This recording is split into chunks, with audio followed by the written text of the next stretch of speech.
नमस्कार. आज आपण 31 डिसेंबर निमित्त कुकरमध्ये झटपट तयार होणारी अंडा बिर्याणी कशी तयार करायची ते पाहणार आहोत. करायला अगदी सोपे आहे, चवीला एकदम मस्त लागते. अगदी 15 ते 20 मिनिटात अशा पद्धतीने तुम्ही चविष्ट अशी बिर्याणी तयार करू शकता. तर सुरुवातीला कुकरमध्ये आपल्याला साधारण 4 चमचे एवढं तेल घालायचं आहे.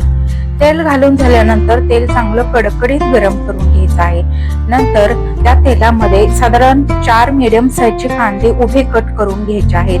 तर इथे मी 2 वाट्या तांदूळ घेतलेले आहेत, तर त्यासाठी 4 कांदे घेतलेले आहेत. कांदा भाजतोय तोपर्यंत स्वच्छ तांदूळ 2 ते 3 वेळा धुवून घ्यायचे आहेत. तांदूळ चांगले चोळून धुवून घ्या आणि नंतर टोमॅटो घालायचा आहे. तर कांदा थोडासा भाजला की टोमॅटो घालायचा आणि टोमॅटो सुद्धा कांद्याबरोबर परतून घ्यायचं. बाजूच्या गॅसवरती पाणी गरम करायला ठेवायचं आहे आणि आता यामध्ये मसाले घालून घ्यायचे आहेत. चवीनुसार मीठ घालायचं आहे, चवीनुसार काळे तिखट घालायचे आहे.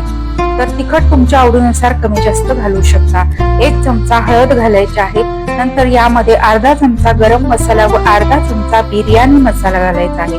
नंतर यामध्ये खोबऱ्याचं वाटण घालायचं आहे. या खोबऱ्यामध्ये मी लसूण, कोथिंबीर, आलं असं घालून हे खोबरं बारीक करून घेतलेलं आहे. सगळा मसाला 2 मिनिटे परतून घेतला. आता यामध्ये अंडी घालायची आहेत. तर इथे मी 10 अंडी घेतलेली आहेत. अंडी शिजवून त्याची टरफल काढून घेतली. आता या मसाल्यामध्ये व्यवस्थित मिक्स करून घ्यायची आणि नंतर यामध्ये धुवून घेतलेले तांदूळ घालायचे आहेत आणि वरून थोडीशी कोथिंबीर घालायची आहे. तर यामध्ये गरम करून घेतलेलं पाणी घालायचं आहे. कोथिंबीर बरोबर थोडासा पुदिना घालायचा, म्हणजे चवीला ही बिर्याणी खूप मस्त लागते. व्यवस्थित ढवळून घ्यायचं आणि याला उकळी काढून घ्यायची आणि नंतर याला कुकरला झाकण लावायचंय आणि 4 शिट्ट्या करून मस्त अशी बिर्याणी आपली तयार झालेली आहे.